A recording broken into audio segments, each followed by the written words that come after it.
Zoom tour one. Whoa. I know.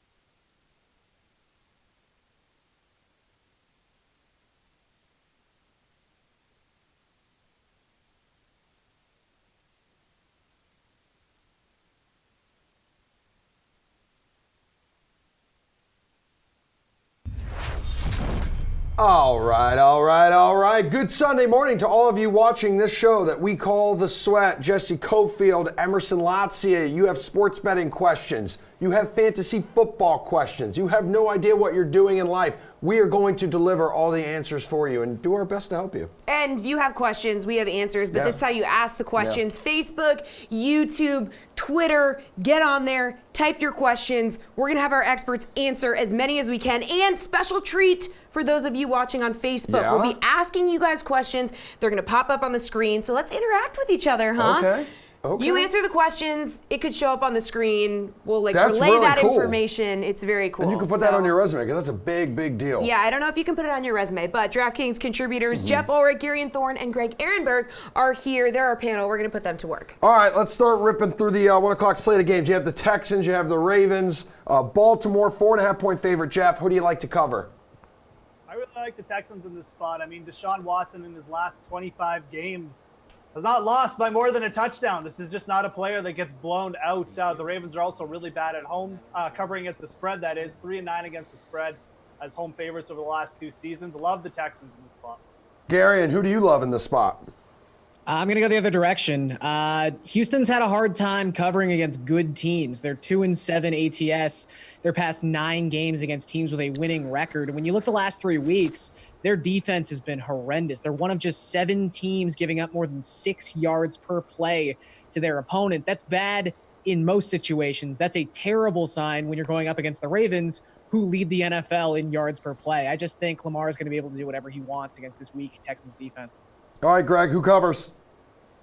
Yeah, I think I'm going to split the difference here a little bit by saying I don't know. I think this is going to be a really close game. The Ravens are 5th overall in DVOA. The Texans are 10th. So it's going to be a tight game. I think the Ravens are definitely the rightful favorite. But to me, the 4.5-point spread is kind of in no man's land. If it was below 3 points, I would have preferred the Ravens. If it was closer to a touchdown, I would have preferred the Texans. I think it's going to be a really close game, and I think it's a fair line. The total for this game is 51. Gary, and can they hit that? I think so. You have both teams sitting inside the top 10 in offensive DVOA. Both teams are top 5 in points generated per drive. The Ravens come in number 1, the only team in football averaging more than 3 points per drive.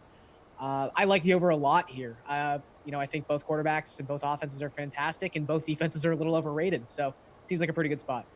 Greg, 51. Can they hit it? Yeah, I think this should be a high-scoring game. And the other thing to consider, too, is not only has the Texans' defense struggled a little bit at times this year, they don't have J.J. Watt anymore. He's out for the season, so that's going to be an issue for them.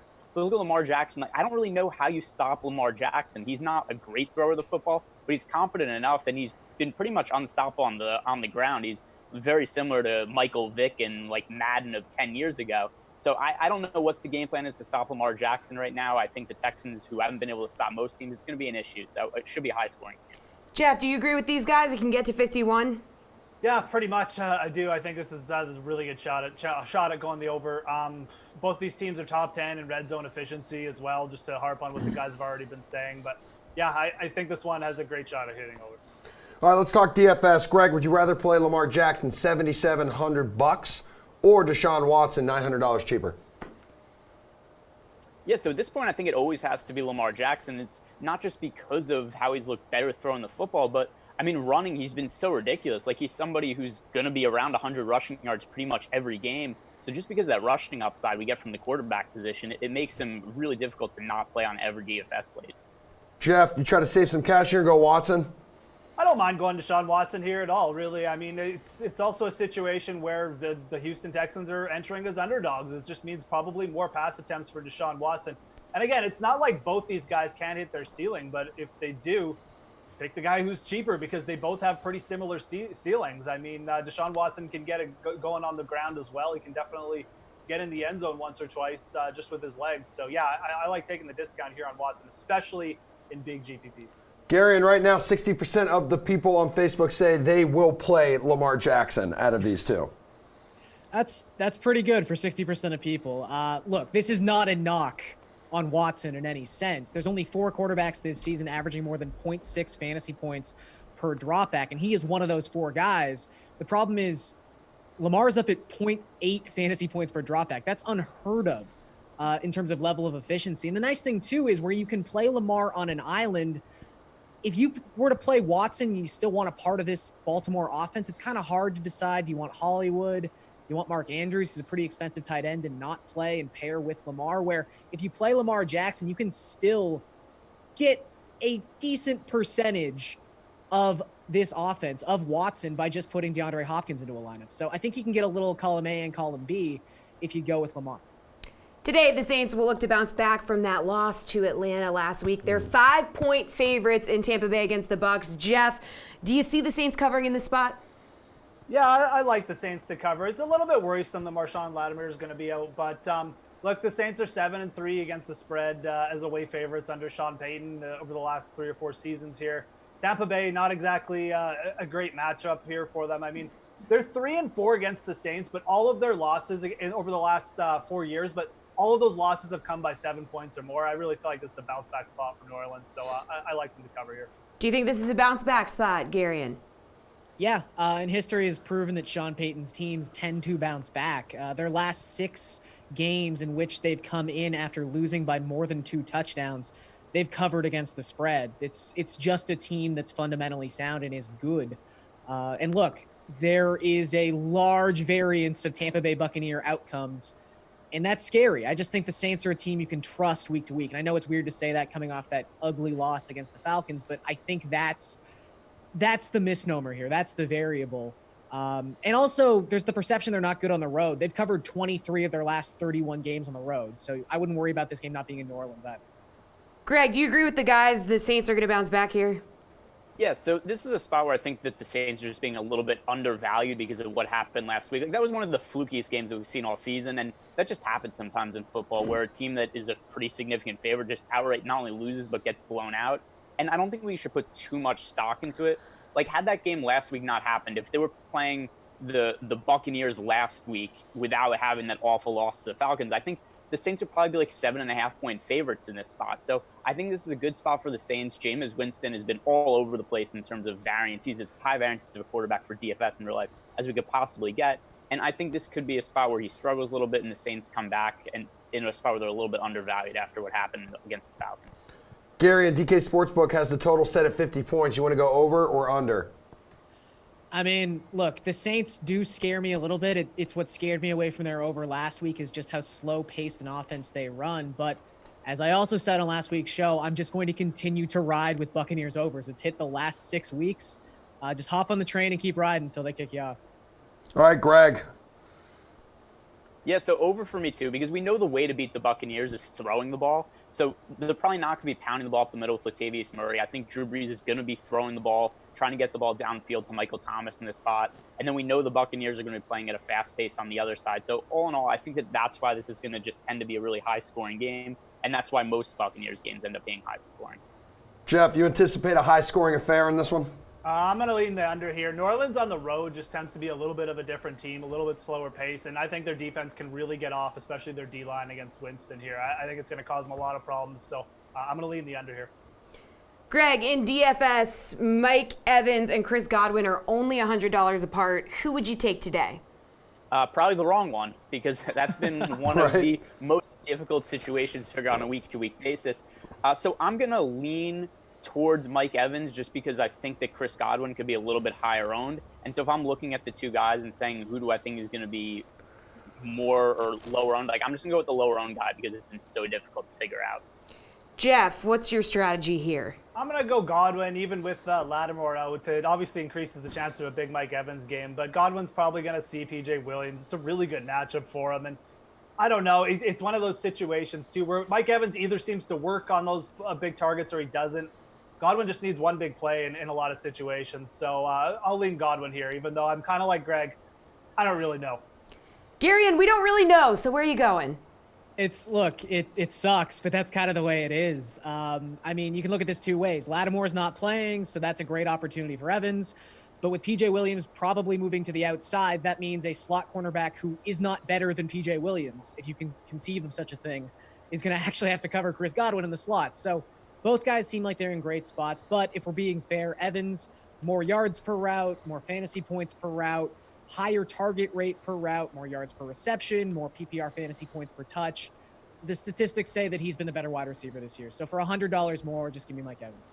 Jeff, the Vikings are a 10-point favorite against the Broncos at home. Are they going to cover? No, I don't think they are. I really like Denver in this spot. I mean, this is a team who's got the seventh lowest yards per play average in defense now. The defense has really stepped up. And no Adam Thielen here for the Vikings, too. I think it's a big issue with the point spread this big. I mean, there's a really big advantage here, too, for Cortland Sutton in the secondary against Minnesota. I really like Denver coming in here with this big a point spread. I think they're the type of team that can play tough against Minnesota and cover here. Does Minnesota cover Garion? I don't think they do. This might be more of a stay away for me. I think there are some aspects of the Broncos defense that are a little unsustainable. Like they've only allowed a touchdown on 37% of opponent red zone drives. That seems like it's going to regress at some point and could against a Vikings team that is very good at converting their red zone opportunities into 7 points so far this season. But I think this game goes under, and it's only got an over-under of 40. So at that point, 10 points is just a wide margin. And we kind of saw this game already. Minnesota had the Redskins at home a couple weeks back and only beat them by 10 points. And you could argue if Dwayne Haskins doesn't have to come into that game before the first half is over, Case Keenum might cover that line. So, again, probably just going to stay away from what should be the ugliest game on the slate, but I will take the Broncos with the points here. Greg, easy cover for Minnesota? No, and I agree with these guys. Not too much else to add. It's a really big spread for a Vikings team that isn't really elite. Like, they're a solid team, except they're not near the top of the league. So it's hard to argue they should be double-digit favorites against anybody. And the other thing, too, is their game plan is probably going to be pound the ball with Dalvin Cook. That's going to slow the game down. That's going to create for less possessions and just less chance to really win via blowout. Well, Gary, and you already touched on it, just 40 points projected in this one. You said you think it's going under. Care to elaborate at all? Yeah, I just think the Broncos are going to have a hard time scoring. And I think the Vikings, like Greg alluded to, are just going to be content to run the football a lot. I mean, really, the Broncos are probably also going to run the football a lot. We're just going to see the clock moving ad nauseum in this game. 7 of the last 9 Broncos games on the road have hit the under. I just think there's a lot trending in that direction today. Greg, you want to take the under here? Yeah, under for me also, and pretty much the same. I think the game plan for the Vikings, it's going to be run the ball with Dalvin Cook. It's going to mean less possessions. We know that the Broncos don't have a great offense. Outside of a big play from Noah Fant again, I don't know that they're going to be able to score all that much effectively. So, yeah, under for me as well. Jeff, 3 for 3 on the under? I'm gonna be risky. I'm gonna take the over here. There he is. I feel like Cortland Sutton's gonna come up with a big game here, and Denver's actually gonna score some points, which is gonna force Minnesota to play at a little bit faster pace than they want to. I think I could see like 24-20 here, so I'll take the over. Greg, Kyle Rudolph, 4 touchdowns in his last 4 games, 3,600. Do you like him for that price? No, like his last game was the biggest fluke ever. Yeah, He had, right. 4 catches for 14 yards and 2 one-yard touchdown catches. So, I mean, this is like the ultimate chasing points if you're rostering Kyle Rudolph, because there's no way that you could expect him to catch 2. One of them was a great touchdown catch, but still, there's nothing about that that's sustainable. Yeah, Jeff, sneaky. He's pulling you in, isn't he? No, he's not. Player Smith Jr. instead at 3,100. He's got the better upside anyways. All right, Gary, what do you think? Kyle Rudolph. Yeah, I mean, he's scored 4 touchdowns in the last 4 games, but he's done it on 5 red zone targets. And like Greg said, one of them was a miraculous circus catch. Like, he just can't continue to be this efficient. He actually has targeted the least of any tight end in football who's run over 200 routes this season. Only 9% of his routes does he get the football. He is a bad play. All right, guys, going to get to a couple of our viewer questions. Gary, and Jamison Crowder or Marquise Brown? That's a good question. With Brown a little bit banged up, I think I'm going to go with Crowder. I just like that volume share. Jeffrey, Deebo Samuel or Auden Tate? Deebo Samuel for sure. Okay. Greg, would you just like to chime in on that one? Yeah, so I would go with Deebo Samuel also. The other thing to consider also, Greg Kittle is not going to play again, so that's extra target share going to Samuel. Another thing also, playing against the Cardinals, so that's one of the most favorable matchups possible. Good stuff, guys. All right, going to get to the rest of our 1 o'clock games when we come back. Going to see what's going on the ground at sportsbooks around the country with our hitting the books. By. Yeah, we have them standing by. But first, let's see who's getting their odds boosted in our underdog parlay of the week.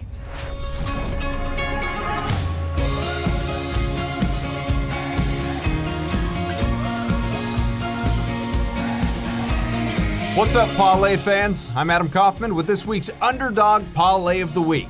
This is Penny. She's 19, which is 133 in dog years, so in a way she's been around longer in the NFL. Let's find out which teams will have their odds boosted on DK Sportsbook thanks to Penny here. This week's 3 parlay pairings are the Falcons and Eagles, Atlanta's and Carolina, while Philadelphia's hosting New England in a Super Bowl rematch. Next, Jaguars and Bengals. Jacksonville's visiting Indianapolis, and Cincinnati will go for its first win in Oakland. Finally, 2 teams from the Sunshine State. Gorgeous. Dolphins and Buccaneers. Miami's hosting Buffalo, and Tampa has New Orleans in a couple division clashes. Take it away, Penny.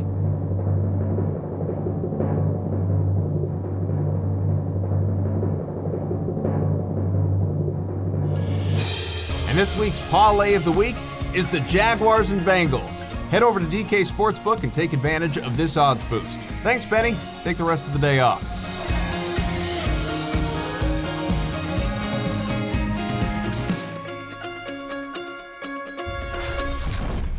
All right, it is that time of the show when we take you inside DK Sportsbooks across the land, hitting the books. On the horn, you will find Hal Tendler, Sportsbook Manager at Resorts Atlantic City, Andy Crone, Sportsbook Supervisor at Wild Rose Resorts, Emmitsburg, and Sportsbook for DK and Nicole Beauvert, Del Lago Sportsbook Manager. Hal, you are batting leadoff, my friend. How much more action are you seeing on the Jets game today with the Giants on bye? Really not much at all. No interest in the Jets. Having a lot of action on the Arizona Cardinals, +10, and the Dallas money line. That's where all the money is at our sportsbook right now. So is that pretty typical, though, when one New York team is off? I mean, you really don't see much more movement on the other side? Well, we really don't get a lot of Jet money anyway. The Jets are so bad. We're closer to Philadelphia, and with their receivers out, we're not really seeing a lot of money there either. It's just a lot of, like I said, Arizona and Dallas, and they're just looking at different values here on the whole slate. Okay, you've also got a ton of Philly fans down there in Jersey. Are more people betting them to cover today against New England, or are they hitting the money line? Neither one. The Eagles have no receivers, so everybody's shying away from that game. They're not really betting against them, but they're not really backing them either. All right, let's go to Andy there in Emmitsburg, Iowa. What team is getting the most action at your book this morning, and why? This morning, most of the action's on Minnesota against Denver. It's kind of split right now. Most of them are taking Minnesota, being we're only 2 hours from US Bank Stadium, so that's more of a local team. But we do have some people that are jumping on Denver. Don't think that Minnesota can cover that 10-point spread. Yeah, Andy, what's the biggest bet you've seen, though? Our biggest bet this morning was a parlay, actually 5-leg, 4-point spreads with over-under on the Minnesota-Denver game. Pay about $6,000 to that better. Okay. Nicole, any interesting parlays in your neck of the woods? We actually took one today for $3,000 to pay out $76,000. It was a 5-leg and included Baltimore, the Saints, Bills, and Atlanta all on the spread.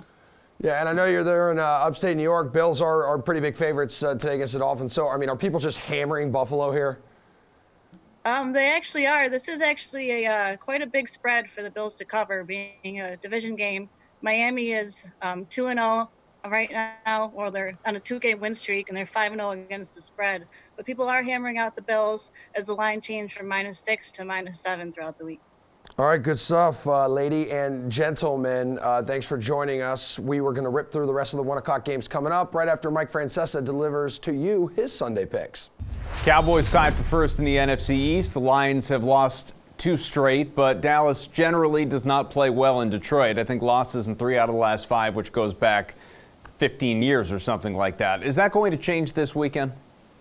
I think a big issue is quarterback. If Stafford's not there, I think the Cowboys win. Jaguars are in Indianapolis. The Colts, they've fallen out of first in the South after losses in their last two, but betting favorite because home team. Time to get back on track? This game will tell you what the Colts' rest of the season is. If they lose this game, they're in a free fall. This game will be very close. I think Colts pull it out, but very, very close. And I would be concerned about the Colts right now. For some reason, Mike, Dolphins just do not understand how to tank. You know, they had it all figured out for a little while, and now going off and winning its last two. Miami's going to welcome Buffalo to South Beach next. Will the Finns keep this foolishness going? I think the difference here is the Fitz will make his plays, and he's the quarterback the rest of the season, and he wants to win all his games, and he's going to try hard, and he's tough. But I think this is a bad matchup because of the fact that their defense is really good. I mean, it's really good. And Allen makes enough plays to just get by. He'll do nothing, and then he'll make two plays and score a touchdown. I think Buffalo wins the game. Got to give Buffalo credit. Buffalo wins this game. They're 7-3. Mm-hmm. So I know they're ugly to watch, but they continue to win. They got a good defense. I think this game will be close again, but I think Buffalo wins it. Vikings perfect at home, double-digit favorites against the Broncos as well. Do you expect Minnesota to cover 10.5 points? Absolutely. I've told you many times they are the best favorite in the league at home, especially against moderate opponents. They are the best team in the league in that regard. This game is, 31-14. Saints coming off a rare and, frankly, shocking loss, but still 7-2 heading into Tampa. Is this one of those games where New Orleans just comes out angry, puts up 40 points? The over-under is 50.5. It better be. That was an eye-opener. You can have one of those. Everyone can have one of those. This now becomes a must-win game for the Saints. Absolutely. After the sacks they allowed last week, couldn't get in the end zone against an Atlanta team that had been run over by everybody. I understand the Falcons and the Saints is a much bigger rivalry than people realize. If you're a longtime NFL guy, you realize that that is one of the biggest, most heated rivalries in the entire league. It's incredibly underrated how good it is. It's a very intense rivalry, and you saw it again last week. I expect the Saints to bounce back. Welcome back to the Sweat. DraftKings contributors Steve Buchanan, Julian Edlow, and Gary and Thorne are here to give their takes on more of the 1 o'clock games. All right, Nick Foles will be back for the Jags when they take on the Colts. Jacksonville is a 2.5-point underdog. Steve, can the Jags win this game? This is a tough one here. I think there's a lot of rust that could be coming on both sides here. We're seeing Nick Foles for the first time since week 1. Brissett's coming back after a 2-game absence.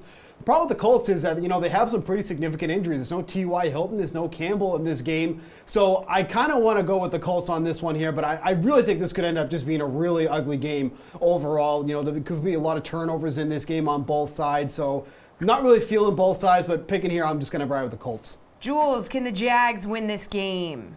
They can. I mean, you want to talk about a tough game to handicap. 2 divisional opponents, both with quarterbacks coming back from injuries. That's a pretty tough spot to make a decision. What I'm going to go with here is the trend that all 6 teams that have come off the London game, even coming off the bye, are 0-6 straight up and 0-6 against the spread this season. So I'll fade the London hangover, or whatever you want to call it, and side with Indy here, but really tough game to call. Garion, can the Jags win this thing? Yeah, like Julian alluded to, there's a lot of reasons, and there's a lot of signs telling you to not bet this game. There's just a lot of weird stuff surrounding it. But I think if I had to take an angle, the Colts have just been terrible when T.Y. Hilton is not suited up for them. They've lost their last 7 games straight up when T.Y. Hilton has not been active. And they also haven't been all that great against bad teams. They haven't covered the last 7 times they've faced a team below 500. So there's not a lot of reasons to like either one of these sides, but I guess I'll take the points with the Jaguars. Well, the total for this one is 43.5. Do you like the over here, Julian? Again, probably a stay away spot for me, considering there's so many unknowns in this game. But that's a really good number. This could be a 24-20 game, and that slightly puts it over. But I don't see it going much further above that. So I'm going to lean to the under and just say there's a better chance that this one is 23-20 or lower than it does go over 24-20. So I'm going to lean under, but again, there's so many moving variables in this game like we've been talking about. I really don't feel confident in it. Gary, and you leaning over or under here? I'll go with the under. I would actually say I'm a little bit more confident in the under hitting in this game than I am about picking a side necessarily by the spread. I think there's a lot of ways this goes under. We've got two rusty quarterbacks. As Julian alluded to, we've got the London hangover for the Jaguars. We've got the Colts, who I can't trust their kicker to put the ball through the post from 30 yards away. And for the last 5 times these two teams have played, the game has gone towards the under. So at 43.5, I think is a relatively fair number, but again, I'm confident this goes under. Steve, it seems like the trend is under here. Yeah, and it's going to stay the same. I mean, this game opened at 44, so you've seen it's barely moved all week long here. And, you know, another thing is, too, is that I don't trust either side to run the ball well. Like, Marlon Mack has really been struggling as of late, even though he's got a stellar offensive line in front of him. Leonard Fournette's kind of been slow going to go as well. And the Colts are a tough team to run against as well. So we got 2 rusty quarterbacks who might not be able to hit their targets. We have 2 running backs on each side that have been struggling in their own ways as of late. So there's nothing to be crazy about in this game, so the under feels like a really safe bet. Gary, and in DFS, would you take a shot on Foles today, considering he's only 5,600? Nah, I am not buying into this. Again, if you feel strongly about the under in this game, you can pretty much just avoid it, I think, in most DFS capacities. 5.6 is a nice price point. It can make some stuff work, especially at the top end of the running back position. I understand that, but if you're that desperate, just play Ryan Finley. Save $600. You know, either way, you're not going to be really happy with yourself, but at least Finley's got a fantastic matchup. Steve, any chance you're taking a shot here on Nick Foles? No, it's not necessary here. Like, I think this is a really tough week to make lineups if you're trying to mash in some of those high-priced guys. So I guess I can see some of the appeal with Foles here, but I think there's just other ways to go here. The Colts secondary has actually pretty quietly been pretty solid so far this season. They've really held opposing quarterbacks to under 20 DraftKings fantasy points so far this season. It's not like anybody's really going in here and carving up the secondary. So I think this is just a safe stay-away spot. Jules, any chance making a case for Nick Foles? Probably not, just because there's so much better value. Like Garian gave us Finley. You can also look at Jeff Driscoll, who's going to be more popular, but he can move with his legs and he's at home. So another option there. What I will say is we need to start paying attention to, I know DJ Chark is probably the better wide receiver, but Dede Westbrook was Nick Foles' guy in preseason and even briefly on the field in week 1 against Kansas City. So Westbrook is a guy that's probably going to start getting targeted more, and you could at least maybe consider in this game, but definitely moving forward, a guy that you want to look at. Well, 50% of our viewers on Facebook think Nick Foles will score between 0 and 10 fantasy points, so not great. I'll take over 10. Over 10, okay, all right. Well, the Panthers are 4.5-point favorites over the Falcons, who are coming off that surprising win over the Saints. Do you like the Falcons to cover here, Steve? I never liked the Falcons to cover. Like, this has been a running theme all since the show started back in week 1. The Falcons just can't cover a spread. There's 3-6 overall, 3-4 as underdogs. Like, there's just nothing to like here about the Falcons. Like, they're without Austin Hooper. They're without Devonta Freeman. Now the Panthers have James Bradbury back in the mix, who's by far their best cornerback amongst the secondary. So I don't see where the love for the Falcons would be in this game. I think there'll be points scored in this game, but I just don't see the Falcons covering but 4.5. This is definitely a game for the Panthers. Jules, what do you think? Yeah, this one opened at 6.5, I think, and sharp money came down on the Falcons. So there's that, but every matchup just kind of points to the Panthers here. They're at home. Look, anything under 5, I think, is a good number on the Panthers here, and they're coming off a really tough loss that they arguably could have won on the road in Green Bay. It just seems like the better team at home, and you don't have to mess around with a number like 6 or 7. I would lean Carolina here, although I'm a little bit hesitant. Gary, and where do you sit on this one? Yeah, to Julian's point, this does feel sort of trappish. This feels like a square game.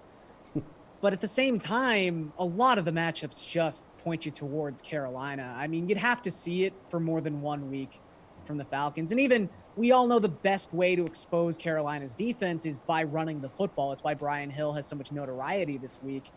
But at the same time, the Falcons sit 4th lowest in football in rushing yards generated per game. They have not been good at establishing the running game for the entirety of 2019.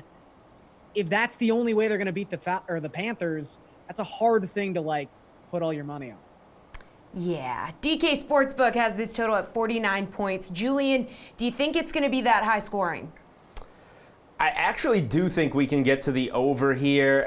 Normally these division games with a high number, sneaking up to 50, feels like an under spot. But I don't trust Atlanta's defense. I think that Carolina can put up points here, and it'll really come down to if Atlanta can score its share of the points here. That's the part that would give me some pause. So I would probably rather play the Panthers team total over than the over on the game. But when it comes down to it, we have seen Carolina give up some points. They've been in some high-scoring games this season. So I would lean with the over here. Gary, and you going to lean with the over? Yeah, I mean, Carolina is the archetype of team that helps overs happen. They have the 4th fastest pace in the NFL. They're top 5 in opponent plays per game. And their offense is pretty good. I mean, that's going to happen when Christian McCaffrey is your best player. And for Atlanta, for all the struggles, for all the injuries, for the terrible record, for the terrible perception, they're 3rd in drive success rate this season. They can move the football, specifically through the air. So I do think we get to this number. Steve, 49 points. Are they going to get to that number? Yeah, I like the under a little bit in this game. We look at how these teams have fared with the over-under. Carolina 6-3, the Falcons 3-6. What kind of gives me pause here is just the lack of weapons for the Falcons. We mentioned earlier that there's no Austin Hooper, there's no Devontae Freeman. James Bradbury back in the mix, likely going to be shadowing Julio Jones in shadow coverage, which has happened in 3 games so far this year. He's allowing an average of 56 yards per game, and that's going up against guys like Mike Evans, DeAndre Hopkins. There's been a lot of tough matchups that he's been in shadow coverage in, and he's done well against some of these receivers. So I just don't see how they get to 49 points. I think it'll be close. I don't think this is going to be a low-scoring game by any means, but 49 points just feels like a lot here. Christian McCaffrey is at 10,500 for the 2nd week in a row. I mean, are you making room for him in your roster, Garion? I am. And it's really not that hard this week. I just feel like there's a couple value running backs that are on the table. There's a couple value wide receivers, like Auden Tate is someone who interests me. We talked about Finley and Driscoll as possible value quarterbacks. I just think you can find the money. And when you can find the money, that's the only debate you ever have about Christian McCaffrey's viability. I mean, this is someone who, in the 4 home games he's played so far this season, has hit 40 DraftKings points 3 times. So it's pretty good upside. I like Christian McCaffrey, I guess is what I'm trying to say. Steve, do you like Christian McCaffrey? Look, in cash games, you have to put him in your lineup because he's a lock almost each and every week for 30-plus fantasy points. But, I play a ton of tournaments. I think he's an excellent tournament fade this week. You look at somebody like Ezekiel Elliott, who's 1,500 less, going up against the Lions at 7-point favorites. That's a matchup I want to capitalize on because people are trying to get Christian McCaffrey in their lineups. They are trying to get Michael Thomas in those lineups. So Ezekiel Elliott looks like somebody who could come in at pretty lower than usual ownership in a matchup that, quite frankly, he should be smashing in. So in cash, yes, you have to get McCaffrey in, but in tournaments, I think he's a pretty good fade. Jules, what do you think? Yeah, pretty much the same as what these guys have said. Yes, I like Christian McCaffrey a lot this week. He should score over 30 DraftKings points. You have to have him in your cash lineup. His salary not going up, even though it's already high at 10.5, kind of makes him viable. I thought that he was going to sneak a little bit more towards 11,000 this week, actually. But yeah, I mean, like Garion said, we can now fit him with the Miles Sanders type of news in cash games. So you can probably even fit him in there with Michael Thomas. Michael Thomas is the other guy that you really want to pay up for. As long as you can get those 2 guys in cash, I think you make it work.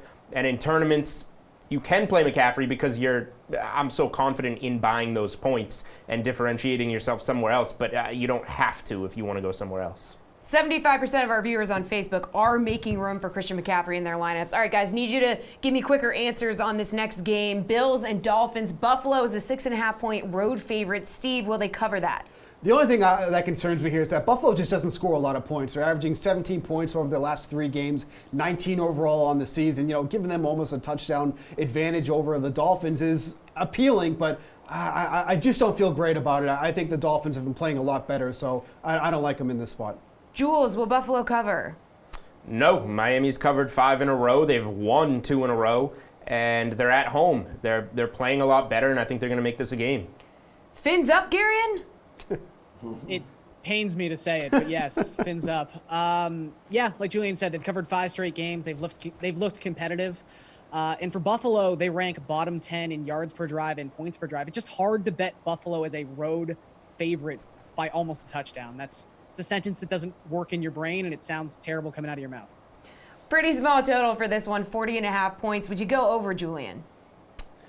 Probably not, but I probably wouldn't play the under either. Again, we got a lot of weird divisional games on this slate today, and while I like Miami, I just feel like this game is probably going to be pretty sloppy. That would have me lean towards the under. Buffalo, not very good at moving the ball. Garion gave you some numbers there. Miami likes to air it out and try and make big plays. They fail a lot of the time. They'll probably wind up getting 1 or 2 of them in this game. I just feel like this is a bad game to bet the total on with a number this low, but I would lean with the under in the divisional game in Miami. Garion, if you had to, would you lean with the under? Yeah. I mean, the Dolphins have scored to struggle more than 2 offensive touchdowns a game this season, and even that's like their high water mark. And yeah, Buffalo's not great at moving the football. Both these teams trending towards the under their last 8 games. The under's the way to go. Steve, what do you think? I'm going to go slightly with the over on this one. You take the average points that both of these teams are averaging per game, and they're right at that total there. So it really only takes one little mistake on each side if they're going to score their average points to hit the over in this one. So it's just too low for me to take the under. I wouldn't feel comfortable at all. So I think slight over in this game. John Brown is at his highest price all season, $6,400. Garion, is he going to be worth it? No. Look, he's fine. The Dolphins secondary involves names that I don't think anyone recognizes. It's the best spot he's maybe been in all season, but you can't really pay for John Brown at his highest price point, especially considering just all the value receivers we have at $5,000. Like, DJ Moore is such a better play than John Brown. He's $500 cheap. Steve, is it a no from you, dog? Yeah, he's definitely priced up for the matchup, not necessarily for his performance. He's only averaging about 11 DraftKings fantasy points over his last 3 games. And, we kind of thought he was going to be that downfield threat for the Bills here, but he's only had 17 targets of 20 yards or more, only 6 receptions, but he's averaging 27.5 yards on those receptions. He's just hasn't been getting them downfield. Josh Allen is not someone who's bombing them downfield either, so this is just too expensive for me. Jules, $6,400, just not worth it for John Brown. Yeah, you look at his game log too, and he's like pretty consistently in double digits, which kind of tricks you into thinking he's a great play, but it's always like 10 to 12 DraftKings points. He's just barely getting there. So yeah, and he did well. He caught a long touchdown against Miami in Buffalo earlier this season. So I understand the matchup. I just feel like he's more of like a season-long flex play this week than paying up the $6,400 for him in DFS. So I'm looking elsewhere for that much salary. Good stuff, guys. We're going to get to the final 1 p.m. games when we come back. In the meantime, don't forget to get your questions in. However you're watching us, Facebook, Twitter, YouTube, pull out those keyboards and type away, ask your DFS or Sportsbook questions, and we're going to try to answer as many as we can live on air. But before we do that, let's hear from DallasCowboys.com's Nick Eatman. Cowboys have been outscored 55-37 in the first quarter this year, and they've outscored opponents the rest of the way. So it's just those early slow starts. Ezekiel Elliott even joked that maybe the team should just go out and pretend it's losing right from the opening kickoff. Why have they been so slow to get going? I don't know that, but that's where everyone wants to blame the coaching. You have to put that on Jason Garrett and the staff at some point for them not coming out and having better starts. They haven't put their finger on it really. It's almost to the point where maybe they got to do something different, take the ball instead of deferring and winning the coin toss or something, just because it's just not working out, and they're having some really big moments in these early part of the game. The Saints was one, the Green Bay was another, where they had chances to score touchdowns and they didn't, and they ended up losing by just a little bit. So you'd like to think you've got the rest of the game to figure it out, and they do, but why does it have to come down to the very end? It doesn't if they can play with the lead, because if they play with the lead, then they get to play the way they want to play and run the football. Coming up next, of course, first of 2 straight road games. This one's in Detroit here, and it's kind of a situation for the Lions where they've really played to their competition this year. The outcomes are in the style of the club that they're facing, in my mind, at least in terms of the overall outcome when you look at some of those scores. So that said, what do you expect in the Motor City with this one? Well, I don't disagree with you, but the problem is what are the Cowboys? Like, what are they? Yeah. I mean, like, you tell me. You're the expert. Well, but I don't know. And I actually wrote a column today about that. I said, I'm analyzing the 5 W's for these 5 W's. I know what and who and where and when, but I don't know why. I'm not sure why this team isn't winning games. And so when you say that the Lions play up to their level of competition, an average team, I mean, I don't know what they're going to play up to or down to in this case because the Cowboys are so schizophrenic. But I will say this about the Cowboys. I think the one thing you can put your finger on that they're not doing well is they're not clutch. They're not win. They have not been behind in the second half of a game that they've won. So Dak doesn't have a fourth quarter comeback. He doesn't have a second half comeback this year. And so when they needed to make a 2-point conversion against the Jets or a field goal against the Packers to cut it to 7 or a touchdown last week against the Vikings, they're not doing it. They're not making those plays. They have not been clutch. And you're not going to win games in the NFL if you're not clutch. I mean, because they all are designed to go down to the wire, and you've got to make those plays. And so when it's all nice and good, the Cowboys are doing just fine, and they're blowing these teams out that they should. But when the game's on the line, they've not proven this year that they can win a game when it really matters in the clutch. And I think that's why this team's sitting at 5-4. All right, guys, we got 2 more games to talk about, and we have some contributors here to help us out. Steve Buchanan, I know that because I can see you in the studio. Who else do we have? Jeff Ulrich here. Greg Ehrenberg is here. Guys, Cowboys 7-point road favorites over the Lions. Who covers? Start us off, Steve. Yeah, it's definitely going to be the Cowboys here for me. I mean, Detroit's not going to have an answer for Ezekiel Elliott, and they have a really tough secondary. I know it's only been 1 game without Matt Stafford, but they were averaging just 5.9 yards per pass attempt in that game, which Stafford has had 9.1. I have a lot more respect for the Cowboys secondary than I think most do. We don't really look at them as like an elite secondary, but they're good enough against a backup quarterback in this game. And like I said, once the Cowboys get up to a lead, they're just going to run the ball with Ezekiel Elliott. And like I said, the Lions just have no answer for the run. So I think this is an easy cover for the Cowboys. Is it an easy cover for the Cowboys in your eyes, Jeffrey? I mean, nothing is easy for the Cowboys, as we've seen. We saw last week, obviously, when they blew the game pretty much. But I do think they're going to cover here. I mean, this is kind of the spot. I mean, they put question marks in everyone's mind, and then they get this big numbers they have to cover, and then they go out and do it, kind of like they did against the Giants. I just don't know how the Lions stop the Cowboys. I think the Cowboys could easily put up 30 to 35 points here. So, yeah, I'm going to take the Cowboys to cover the 7. Greg, thoughts on the spread? Yeah, I like the Cowboys too. Jeff Driscoll's getting talked up a little bit as being like a good value play for DFS, and I don't see it. Like, he's a backup quarterback. There's a reason that he hasn't been particularly good in the NFL. I think that people look at him and just go like, oh, look, he could run, therefore he is upside, because we've seen what somebody like Lamar Jackson could do. But to me, like, Driscoll can't throw the football, and even though he has good weapons, it's going to be an issue. The Cowboys' defense is solid. A little bit of concern that it's on the road and a fairly wide spread, but I mean, the Cowboys should get it done, although like Jeff said, that hasn't really meant too much for the Cowboys in the past. All right, let's keep the DFS talk alive here. Greg, would you pay $9K for Ezekiel Elliott? Yeah, for sure. I mean, if we look at the Lions, they're giving up the most DK fantasy points to the running back position. And the other thing to consider, too, is where Elliott's priced, like a little bit more expensive than Dalvin Cook, and then in between Cook and McCaffrey, they're both going to be way more popular plays than Elliott. So I think that he makes for a really good GPP pivot off those 2 guys. Steve, he's $1,100 more than last week. You like that? Yeah, I mean, I think that's even better because kind of like what Greg was saying here, like his ownership in tournaments, I think it's going to be really interesting because people are going to be trying to pay up for somebody like Christian McCaffrey. And we look at what this Lions run defense has allowed, over 100 rushing yards 4 times this season. And it's 2 teams that use the running back position very heavily, like the Chargers, the Packers, the Vikings. And then they give up a ton of receiving yards as well, an average of 58 per game. I don't think they're going to need Elliott as much in the passing game because you expect them to be ahead in this game. But there's just a lot of points to be had here against his run defense. Elliott's one of my favorite tournament plays on the week. Is he one of your favorite plays today, Jeff?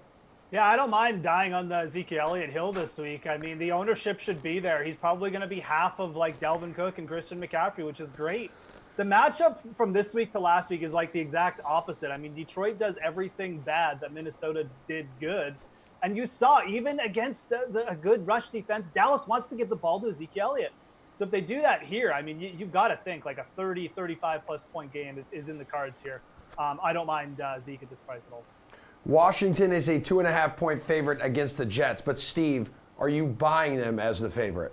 I don't understand this line at all. Like, how am I going to back a team that scored 18 total points over the last 2 weeks? I know, like, the Jets are not a team you want to put your money on either. They're not that good as underdogs, 3-4 on the year against the spread. But, I mean, come on. This Redskins team is absolutely abysmal from top to bottom here. Haskins has not looked good at all since he's become the starter. And look, ever since Sam Darnold had that horrendous game against the Patriots, he's kind of coming around again since he had that abysmal game. I think there's a lot to like about the Jets here. This line is just, I still don't understand it, so I'm 100% on the Jets on this one.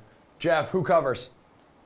I'm going to go with the Jets, too. I mean, I was surprised to see this line go towards the Redskins, and I know the Jets may be like a little bit of a public bet, but I just don't see how you can back the Redskins at this point. I mean, Dwayne Haskins, obviously, they just don't have him prepared for the NFL.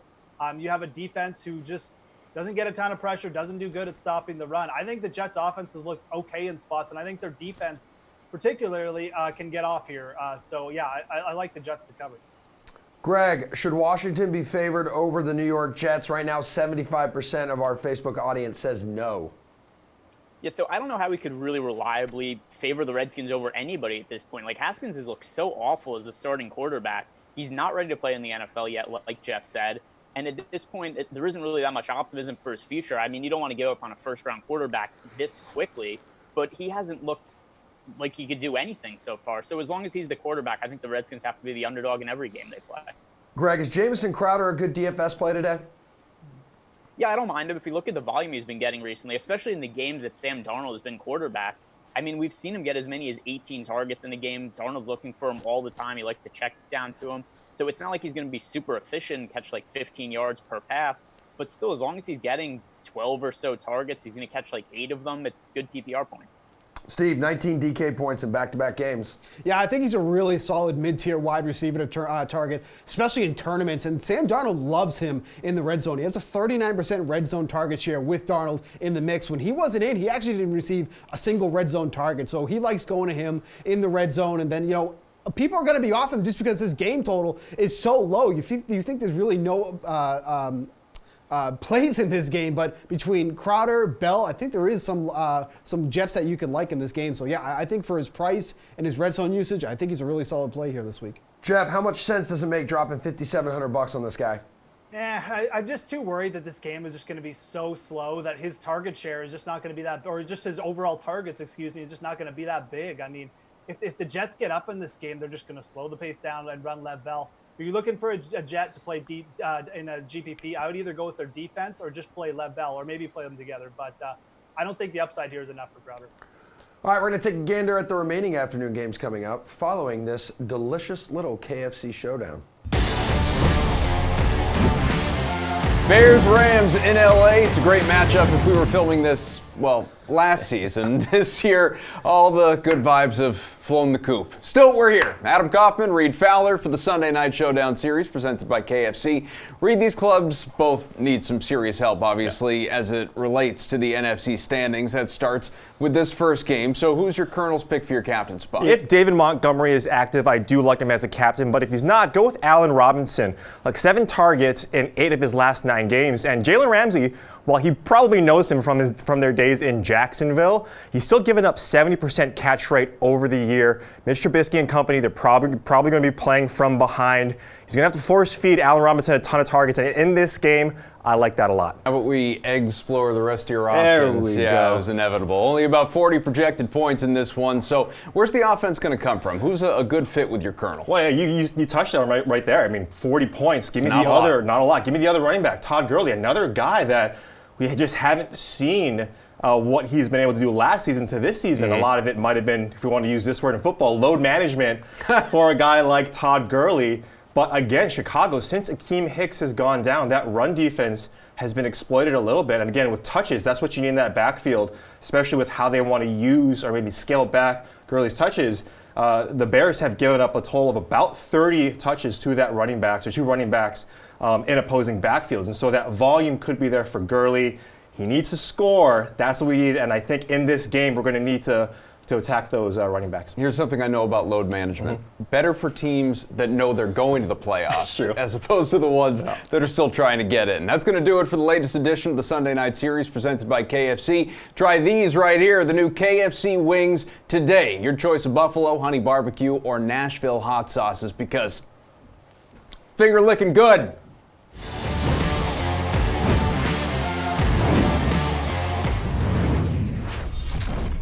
All right, guys, earlier this week, we introduced a Caption This contest on the Sweat's Twitter page. We do it every week. It's at the Sweat DK. We asked you to caption this picture of Ryan Fitzpatrick for a shot at $100 DK, and the winner of the contest is Jessie L. Terry, whose caption, not me, read, Fitzmagic uses Roman numerals to show how many teams he's played for. Oh, congrats. You are now the proud owner of $100 DK. Let's celebrate this monumental occasion with DraftKings contributors Gary and Thorne, Julian Edlow, and Jeff Ulrich, but also getting their predictions for the 3 afternoon games. Gary, I'll start with you. Cardinals, 49ers facing off for the second time in 3 weeks. How much do you like San Fran's chances at covering the 10-point spread? I like San Fran's chances a lot. It's scary to hear the term public-backed Arizona Cardinals. And I understand they're 5-1 ATS their last 6 road games. And I understand they only lost by 3 points the last time they saw the 49ers. But at the same time, you look at what the greatest strength of this 49ers defense is. It's getting pressure on the quarterback. And Arizona has a terrible offensive line. They have the 6th worst adjusted sack rate of any team in football. I just think you're going to have a lot of negative plays from the Cardinals. I think the 49ers are going to be able to score, even with some players beat up. And I do think they cover this number. Jules, who covers? Yeah, I would lean San Francisco here as well. Arizona's been like the master of the backdoor cover this season. A lot of those covers have come on a very late touchdown to kind of skew the final score. And that's exactly what happened against San Francisco on Thursday Night Football in Arizona with whatever that was, like a 90-yarder to Andy Isabella. That was the UMass kid. What's up? The UMass kid. That was the wide receiver. Yeah. Yeah. Thank you, Emerson, for that. You're welcome. I just think that San Francisco, coming off a loss, everything points to them kind of being in a bounce-back situation and blow out Arizona in this game at home. Go ahead, Jeff. Yeah, it's Andy Isabella. Yeah, I know. I know it is because my producer told me. I also said his name. Go ahead, Jeff. I agree with Gary, and this feels like a trap. I'm still just going to walk happily into the trap. I just feel like this is too much. For the Cardinals, the San Francisco 49ers are really, really banged up. No George Kittle, no Joe Staley. They lost another guy in defense whose name is bleeding my mind right now for the season. They're just beat up, and the Cardinals are a good cover team. I mean, Kyler Murray does not turn the ball over. That's a big thing with the 10-point spread. So, yeah, I'm going to take the Cardinals here. I like the fact they're leaning on Kenyon Drake a little bit more. To me, he's looked better than David Johnson. So, give me the Cardinals here, I guess. Total here is just 44. Does that seem too low for these two offenses, Jules? I think it does, especially considering what we saw from them last time. But like Jeff said, there are some key injuries in this game, and for San Francisco's offense as well, with Matt Breida, George Kittle, Emmanuel Sanders sounds like he's going to play through an injury. And while that creates good DFS value, it's kind of tough for the total. But at the same time, Arizona's going to, I think, air it out and get some. Even though Kyler Murray will be under pressure, get some points that maybe they don't deserve, like the Andy Isabella touchdown that we saw. So I think this total is low enough that I would go with the over here. Jeff, would you go with the over? I think if I'm on Arizona, I got to go with the under. If this game goes over, it's probably because San Francisco's run train on Arizona and scored like 40 points, which obviously would not be good for my Arizona bet. So I really feel like it's a good chance of a 23-20 game. Like I said, San Francisco's beat up. I do like the under here. Garion, over or under? Yeah, this one's tough. I think if you bet the 49ers to cover this line, you probably have to take the over, like Jeff was alluding to. I think the Cardinals' offense is just it's not a great offense by any means, but it's a stable offense. And Kyler Murray has definitely shown the ability to reel off big plays. and also, as Jeff alluded to, not turn the ball over, which is massive.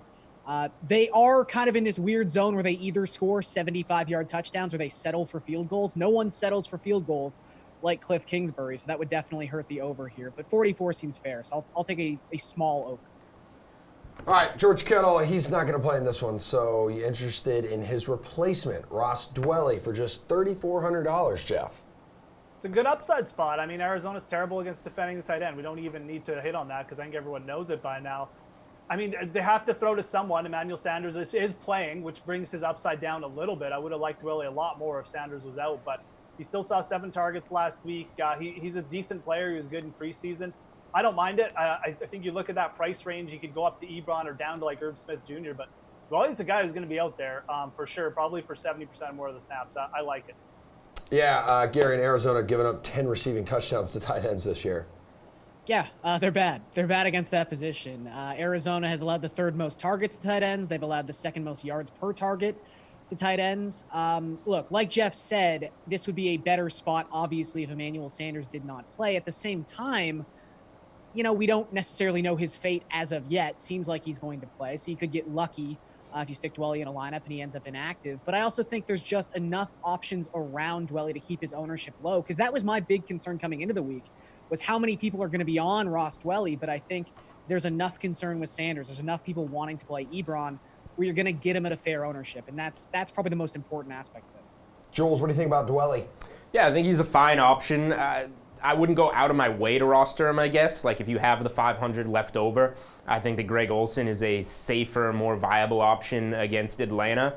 But at the same time, yeah, we all know that the matchup is very good. Arizona's allowed the most DraftKings points to the tight end position this season. So with a banged-up offense, it makes sense. I think it's a fine cash play if that's where your spot takes you, or you can use them in tournaments as well. It's a Super Bowl 52 rematch in Philly, and the Patriots are favored by 4.5. Is this spread too small, Garion? I guess, yeah. I'm trying to think of the way the Eagles win this game, and it keeps eluding me. I think it's funny. It's almost going to have to be the script everyone thought they were going to need to beat them in the Super Bowl, which was to get pressure on Tom Brady with their front four. They didn't actually end up doing it to like the last play of the game, but that's what they're going to need to do, because Brady's going to pick them apart in the pocket if he has time, just like every quarterback not named Tom Brady has done so far this season. The Eagles just haven't gotten pressure. They're 16th in adjusted sack rate. It's not terrible, but it's just not elite or even close to elite, which is what I think they're going to need, that type of performance from their defensive line today. I'm going to take the Patriots. Julian, where are you going on this one? Yeah, it's the Patriots for me. I think that they're in a great spot off of a loss, off of a bye, and against an Eagles team that's going to be without their best weapon on the outside, Alshon Jeffrey, if he even had a chance against Stephon Gilmore to begin with. Now Nelson Aguilar is the top wide receiver, and without Jordan Howard, which we saw last week. Obviously, Lamar Jackson's a unique weapon, but Mark Ingram played a huge role in gashing that Patriots defense, and Jordan Howard was going to be that guy. So while Miles Sanders becomes a really nice DFS value, I don't know if he can do that all by himself against this terrific Patriots defense. I think Brady and Edelman, Sanu, those guys are going to carve up Philly's secondary, and this will lead to a Patriots victory and cover in Philly. Jeff, what do you think? Less Philly trades for Nick Foles in the next 30 minutes. I do not like the Eagles in this spot at all. I don't know. How are they going to score without Alshon? You have Nelson Aguilar and Miles Sanders leading the offense to cover this? No, I think this is way too low. The Eagles they don't have any quality wins. They lost to Atlanta. They almost lost to Washington week 1 at home. It's not really a good team. I think this is way too low for I really like the Patriots here in this spot. Jeff, you like Mohamed Sanu for $5,100? Yeah, I do. I mean, I think Sanu's getting a little bit overlooked with Tyler Boyd, with the Carolina receivers in the same price range. Look, this is a player coming off a 14-target game, and now he's had more time to work with Tom Brady. He's a good receiver against a bad Eagles pass defense. I really thought he was going to get more steam and be one of the chalky plays of the week. It's not really looking like he's going to be. I think he's a fantastic tournament fitter. Garion? Yeah, I agree with Jeff. I'm kind of surprised with how his ownership levels have looked so far this week. I thought it was going to be a lot chalkier. It appears that is not the case, and that's fine. I mean, huge week last week. Eagles secondary is terrible. Played 100% of snaps in week 9. And, you look at that game and say, how often is Tom Brady going to throw 46 times in a contest we think they're going to win 99 times out of 100? They've been clubbing terrible teams all season long, and yet Tom Brady has still thrown 40-plus passes in 5 of 9 games this year. I don't know if that's Belichick running up the score or whatever, but Brady gets his volume in regardless of game script, and that's going to help Mohamed Sanu. Bagel Boss? Yes, Mohamed Sanu's a great play. He had 14 targets against Baltimore. He's had the off week to gel with Brady, and Philly's secondary stinks. One-word answers on this one. Raiders hosting the Bengals. DK Sportsbook favors the Raiders by 11.5. Can they cover Jules? Probably. Jeff? No. Garion? No. All right. One probably, 2 no's. Excellent stuff. Thank you, Julian. Yeah, amazing all right, work. So for all you lovely and loyal viewers watching us on News 12 Long Island, go enjoy your Sunday.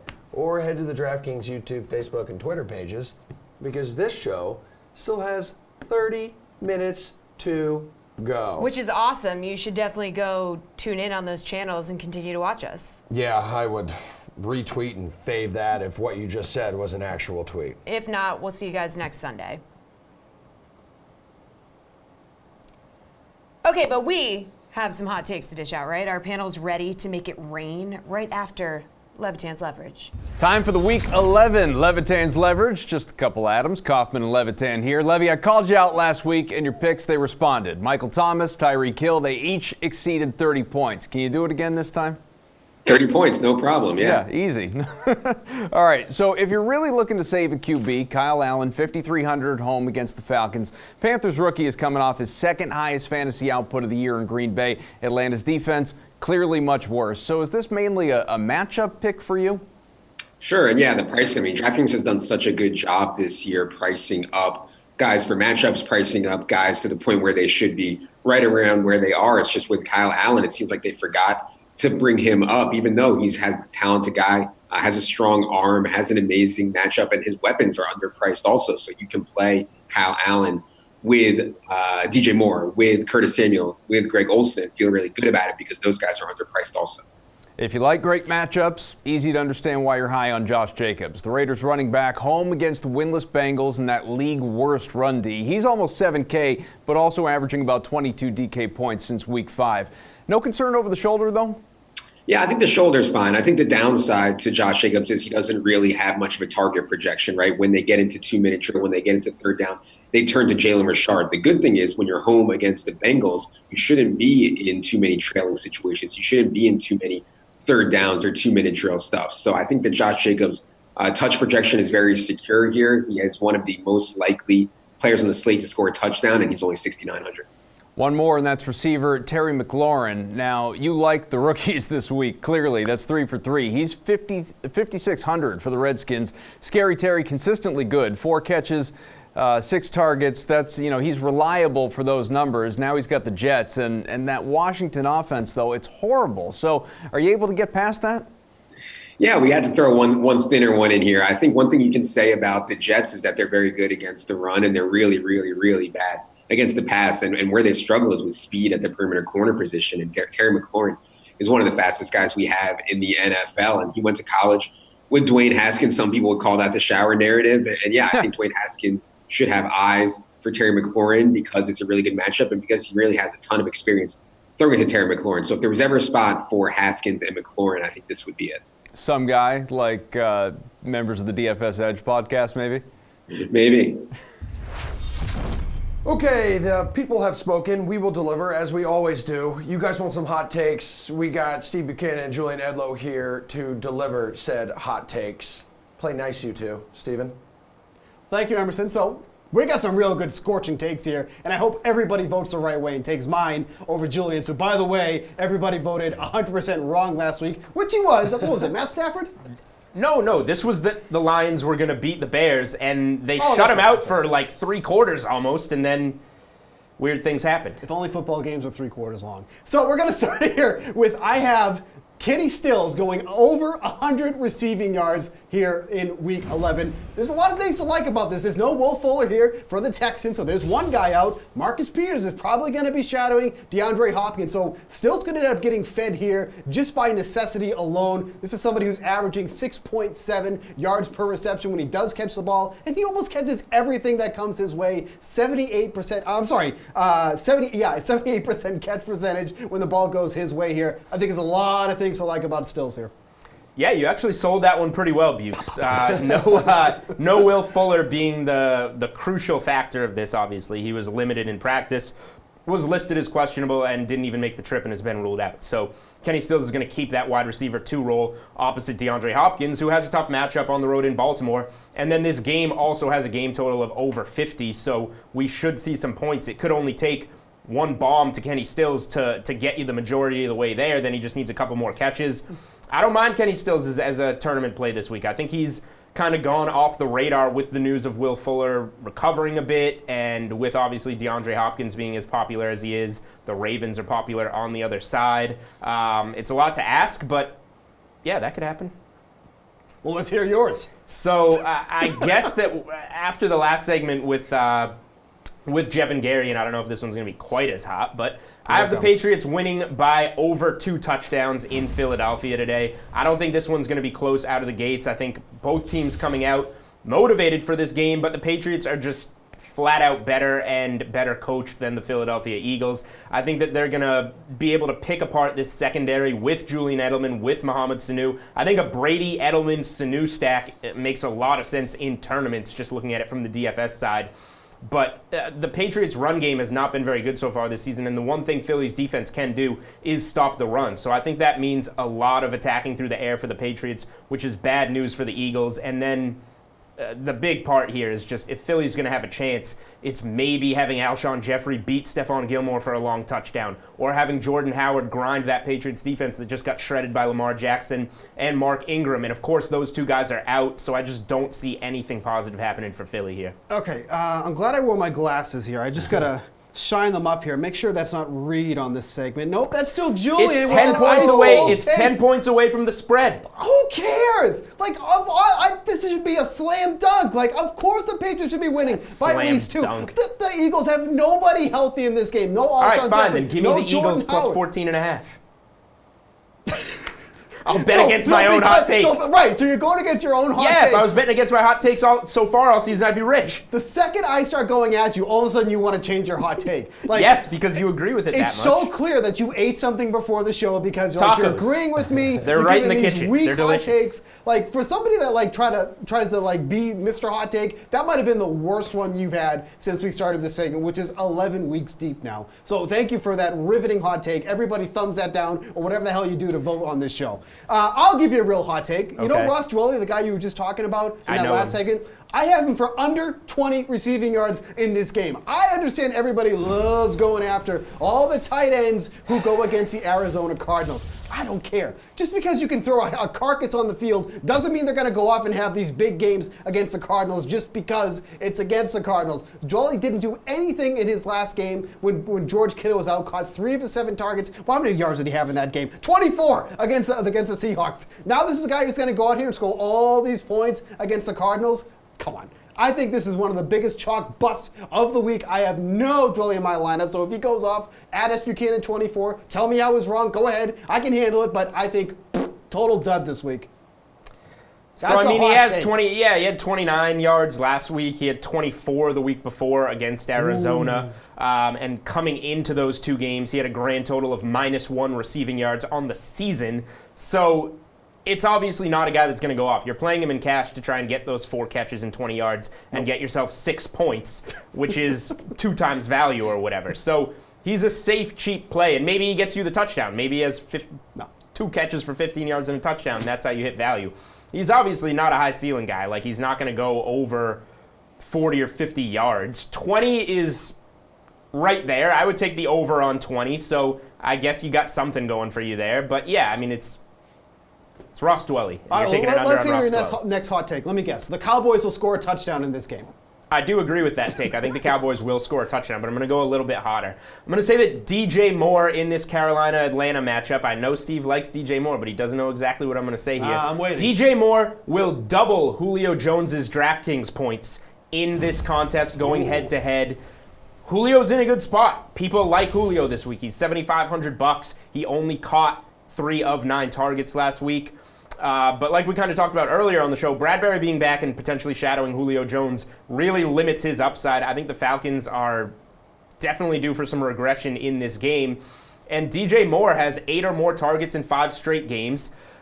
He's topped 100 yards in each of his last 2 games. He's finally starting to find the end zone, and he has one of the better matchups on the slate. So whatever Julio Jones gets, double it, and DJ Moore will be above that number in DraftKings lineups. I don't hate this at all because I think this is a good game for Calvin Ridley. I think the ball's going to be going to him a lot.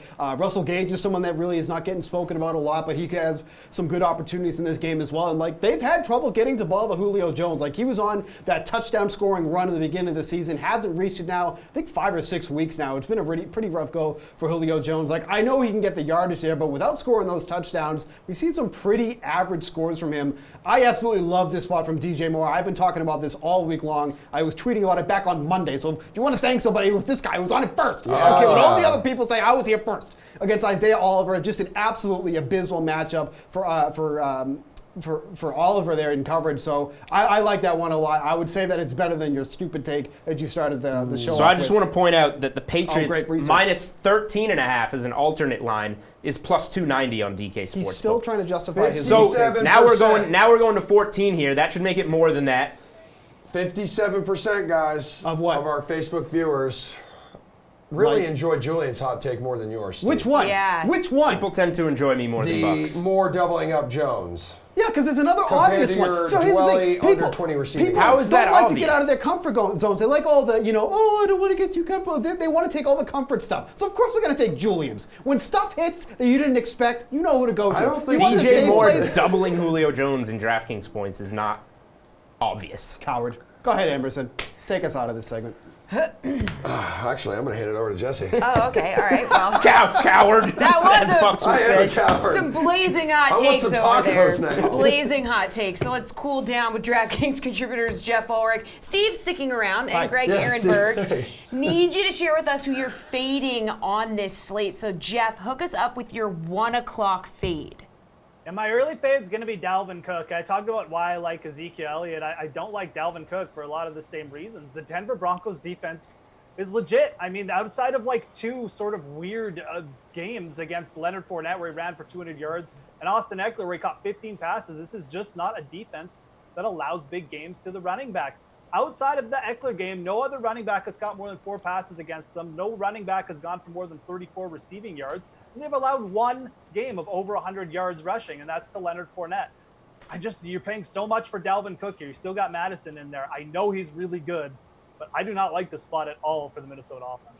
Steve, what do you think? Yeah, my fade is going to be Josh Allen for the afternoon games. I know he's in a really good matchup against the Dolphins. Scored 21.2 DraftKings fantasy points against them when they faced just a couple of weeks ago. But he's being priced up more because of the matchup, not necessarily for the performance. And you look at who he's sandwiched in between. Like, pay $100 more and get Dak Prescott. Pay $100 less, get Jameis Winston. 2 teams who are pretty much in better games and better scenarios. Like, I know that the Cowboys can end up being a blowout, but Winston should be chucking the ball the entire game. At least Prescott hasn't thrown the ball a lot more than he has in seasons prior. So it just doesn't make sense, the pricing for Allen to me. So I think he's an easy fade on the slate.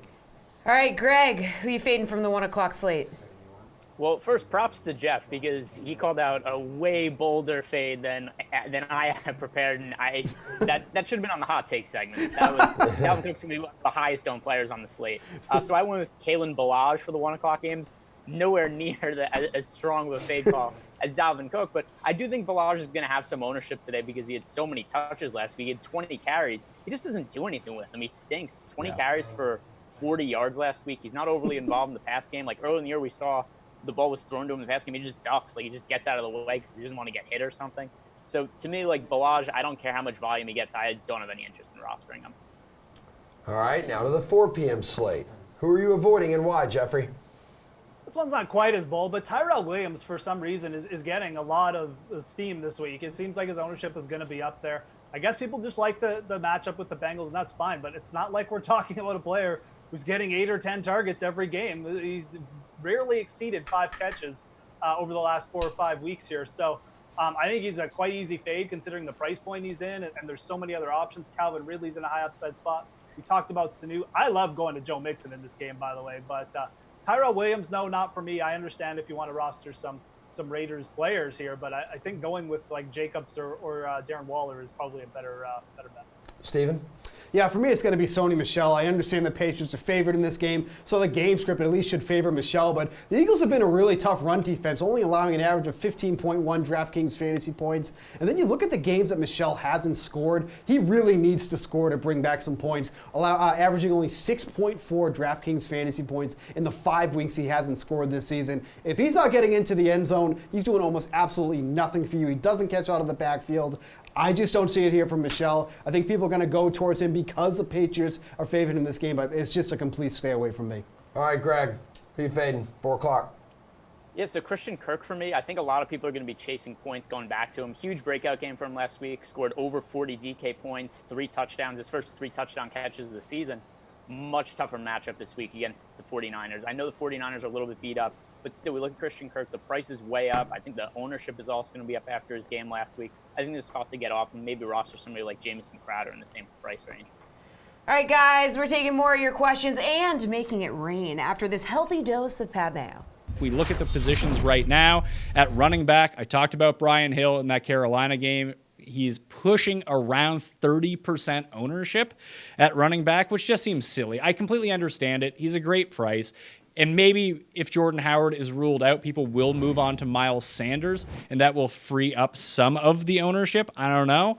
But that's still pretty good. Brian Hill, $4,800. That's a good fade for me. I've talked about the other options there. Other guys projected above 20%, Josh Jacobs and Christian McCaffrey. At wide receiver, the top 2 projected ownership, both DJ Moore and Curtis Samuel. So it's not shocking that Kyle Allen is also the highest projected owned quarterback. The only other receiver right now pushing over 15% is Michael Thomas. I think my favorite pivot play of the week is going to be Terry McLaurin, right in that $6,000 range. People are terrified to click on old score and McLaurin because Dwayne Haskins is at quarterback, but no Paul Richardson, no Vernon Davis. I get it's Dwayne Haskins, but this Jets pass defense is pathetic. So you might as well fire him up. We know he's a big play guy. No one's going to touch him. He is what I talked about, like boom or bust as it pertains to Hollywood Brown in this matchup. Something you can look at instead of him. You can just go to Terry McLaurin, who's going to play 100% of the snaps for the Skins this week. So that'd be my preferred play. The other one, too, with Will Fuller being a game-time decision, you would expect the Texans and Ravens game to be somewhat high-scoring. If he doesn't play, Kenny Stills is still a pretty decent price, and we've seen him been utilized in the passing game, at least in terms of market share when Will Fuller is out. So that's another name to keep on your radar just in case Fuller is declared out last second. The other receivers you could potentially squeeze in at a cheaper price with no Austin Hooper and everyone kind of gravitating towards that Carolina and Panthers game. I get that, but Russell Gage, once again, he's super cheap. He's going to patrol the slot. He's going to run up the seams. If that's a spot where you think that Carolina is weak, maybe you think somehow Kuechly ends up on him. That would be devastating news. But it seems like Ridley's going underowned, Gage is going underowned, and Julio is not going to be as popular as I once thought. Everyone just wants the other side of that game. Sometimes it's best to look at as a pivot play instead of just who's the guy right next to the very popular guy. Just go with the opposite stack in the same game where you expect a lot of points to be scored. And frankly, that could just be the move here. Hunter Renfrow, also super cheap, and a low-owned portion of that Bengals and Raiders game that everyone seems to want a piece of as well. The other 2 high-projected owned quarterbacks this week, along with Kyle Allen, although it's relatively flat. Like I only have 11% for Kyle Allen right now. Drew Brees and Lamar Jackson makes a lot of sense. They're the 2 highest ones right now in terms of pricing, and they'll probably be super highly owned in these spots. At tight end, I mentioned Jared Cook projects to be the highest owned tight end. Darren Waller and Eric Ebron and Mark Andrews are the other ones garnering ownership. No one is really spiking, though, so I wouldn't worry about ownership there. And at defense, Saints, Patriots, and Cardinals project to be the top 3 in the DraftKings Millionaire Maker in Week 11.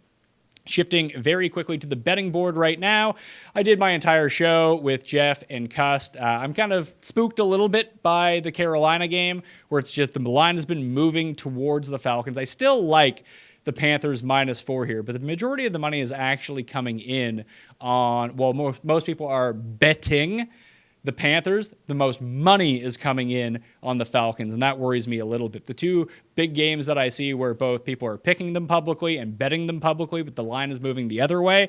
Jets, still the most publicly backside of any game this week. It opened at 1.5. It's now 2.5 for the Skins. People can't quite fathom how the Skins actually win this game and cover the 2.5 points, but Vegas is making a stand and telling you that they like the Skins here, and we did this last week with the Browns and Bears. It was a win, and it was a push. Those were the two big bets. I'm going to like the Skins, as well as the Broncos. Everyone's betting the Vikings to cover big at home, which makes complete sense.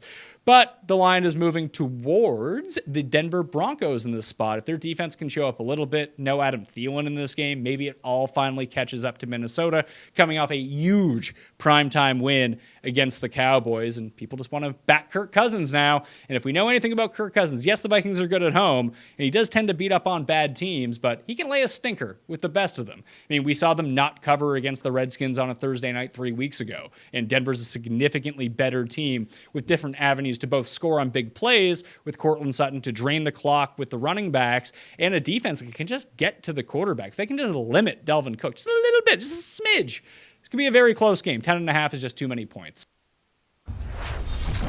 Okay, we are here, you are there. It's time to make it rain with Julian, Steve, Jeff, and Greg. Jeff and Greg are on the internet. Jeff and Greg.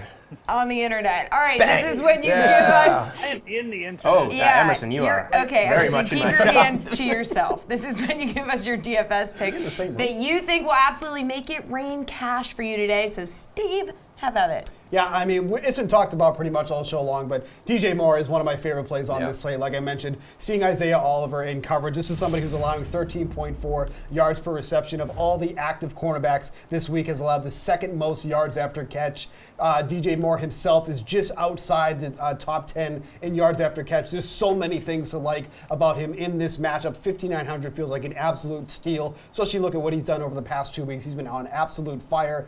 I know Curtis Samuel is also someone people are looking at, but it's 100% DJ Moore for me. Does anybody have any strong feelings about DJ Moore? Nope. You can't say anything. I think we all share the DJ Moore love. Okay. All right. You're on the DJ train. All right. Everyone is. There you go. Shut up, Jeff. He's not a bust. Oh, Jeff. You just said you it. said he's a bust? He's too popular. Of course he's going to bust. Everyone's playing DJ Moore today. We all know this story works out. What excellent logic. Like, thank you for that analysis. We're glad to have you on the show. We're going to feel Thank you. so dumb when Jeff is right. All right. No. Julian, who's going to make it rain for you today? Yeah, it's going to be Josh Jacobs for me. A chalky play, but one that I think people might be getting off of a little bit, at least with the Brian Hill and Miles Sanders value plays, because you probably need to play both of those guys if you're going to fit a Christian McCaffrey, a Michael Thomas, or play both of them together. So I think Josh Jacobs is one of these guys in kind of the mid-tier at 6,900 that people are going to fall off of a little bit just simply because they have to if they want to pay up for the studs. Even if you want Zeke or Dalvin Cook or whoever with Michael Thomas, something like that, you're probably going to not have room for Josh Jacobs. So he just has a perfect matchup at home, double-digit favorite against this Cincinnati rush defense that is so bad. He should pretty easily have 20 carries in this game, and that could be 100 yards and a touchdown kind of as a floor almost with that type of work. You're swaying my vote here. Fuchs, you hate it? There you go. I mean, I don't think there's anything to hate about playing. Emerson's Shut up. voting. Emerson's Guys, voting be for me. quiet. Steve is talking. God, so Sorry, rude. I don't Bucks. think there's anything wrong with playing Jacobs. I mean, you look at the matchup here, how much the Raiders are favored in this game. Like, this should be an absolute smash spot for Jacobs, who's also getting used in the passing game a little bit more as of late, too. So you like that as well. But, yeah, Julian's getting pretty soft, things happening in his life. He's getting real cute and all. So, typical pick from Julian, who's slowly turning into Reed. Oh, my God. Dude, I really wish Reed would be so fired up right now if he heard you talking about I don't know if smack. Reed gets fired up. Yeah, he does. He does. What about you Trust guys me. on the internet? How do you feel about Julian's pick? The internet usually doesn't like me very much. I mean, plus number 2 of the show. I mean, Joe Mixon's going to outscore Josh Jacobs today. That's a hot take. Greg, what do you think? Yeah, I mean, it's hard not to like Josh Jacobs in this spot. The Bengals defense has been so awful this season.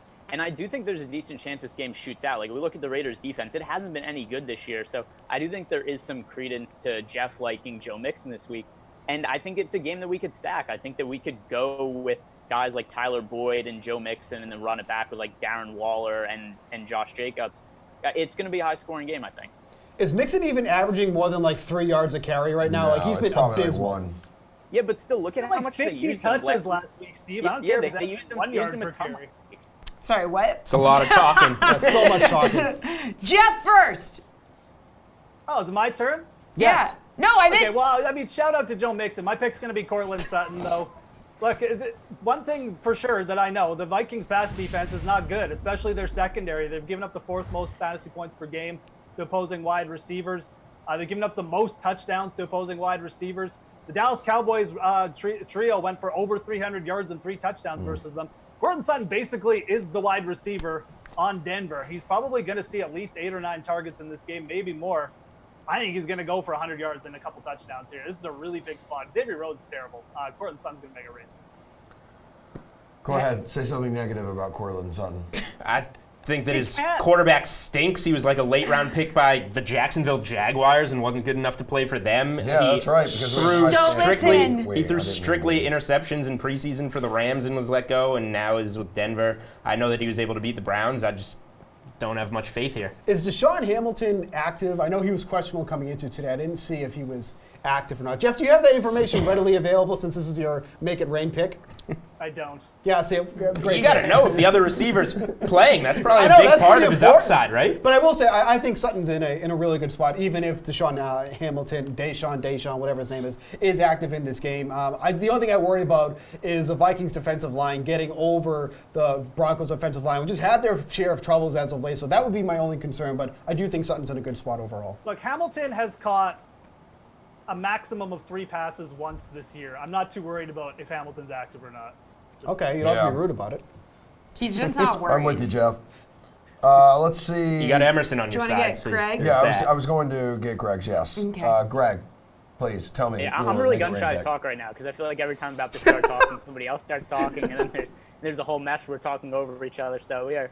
That's chapstick. This is going to be the talking stick from now on. Okay, So, great. Wow. You have the chapstick. There we go. So my turn to talk. I really like this spot for Alvin Kamara because if we look at what we know about the Tampa Bay Buccaneers defense, it's don't use running backs against them. You want to throw the ball against them. So I actually think that helps Kamara a little bit because I think it's going to mean less Latavius Murray on the field, more Kamara this week. And the other thing too is he serves this really natural leverage off of Michael Thomas because Thomas is super expensive. I think he's going to be one of the most popular wide receiver plays on the slate. And for good reason. I think there's a good chance that Kamara gets a lot of those targets today. We've seen him have big games in the past. If we look at last week, he didn't really go off. So it also was his first game back from injury, another game under his belt. I think he has a really good opportunity this weekend. Does anybody want the metaphorical chapstick to respond? I could use some actual chapstick. Me too, man. My lips are on fire right now. I will say that I just watched Emerson. Jeff has the pen! Is that a vacuum hose? Interneted me the stick. Oh, perfect. I really like this pick. I mean, I think it's a perfect GPP spot to deploy Kamara. Everyone's worried about the rush defense, but Kamara's upside comes from his receptions, which he should get more involved in. Mike Thomas is going to be so owned. I mean, if he only catches 8 passes and 80 yards or something, and Kamara gets in the end zone a couple times, it's a big leverage spot. And the price is like ridiculous. When do you see Kamara this cheap? I love it. Well, not only that, but his ownership should be so low, too, as well. Because, like, you think of some of the other guys we've been talking about, like with McCaffrey, with Ezekiel Elliott, Dalvin Cook. Like, Kamara's not even someone that you even hear during the week. And for somebody that gets as much work in the passing game that he does, this would be a perfect spot for him at depressed ownership, at a depressed price point. Like, yeah, I definitely agree with Greg. And you say those more expensive guys, but his salary at $7,400 is actually even closer to Josh Jacobs if you want to say a chalk play. So he's even a good pivot off of my make it rain play. By the way, I just watched Emerson go around and vote for everybody's play after they presented their argument. You guys Emerson all was then presented. convinced and then would change his vote. I'd be like, Where do you guys think? that But where do you guys makes think all the votes are coming from on Facebook? Emerson. Yeah, obviously. All right, let's get to some of these viewer questions, guys. Jeff, Greg Olsen or Jason Witten? Oh, it's got to be Greg Olsen. I know he's like DFS. He's going to be a pretty popular pick, but still. Jason Witten, there's just so many targets on Dallas to go around, and I like Zeke to get in the end zone a couple times, so got to go with Olsen. Ooh, Hunter Henry or Darren Waller? Steven. Oh, that's pretty close overall. I'll go with, I think I'm going to go with actually Hunter Henry in this one. The only thing with Waller, we've kind of seen him regress a couple weeks as well, where Hunter Henry just gets so many targets week in and week out. I wouldn't say either is in a smash, like, great spot, but I'm going to go with Henry. Julian, Adrian Peterson or Emmanuel Sanders in the flex? Ooh. I mean, I guess you like the upside there with Sanders more, but you have the injury risk that assuming he suits up, we think he's going to, that he gets banged up at some point. And Adrian Peterson is obviously going to now start sharing a little bit more backfield work. I would go Sanders there, but maybe look for a backup option just in case. Greg, you got to pick 2 here. Montgomery, was it Mostert, right? The running back out there in San Francisco. David Johnson, Christian Kirk, or Marquise Brown? Greg always gets a million You guesses. always get these. Greg. He just forgot everything we asked. Okay, continue. You have the chapstick, Greg. All right, so I've already said that I like Christian Kirk as a fade this week. David Montgomery, just know for me, there's not enough work for him, and he's generally been terrible all this season.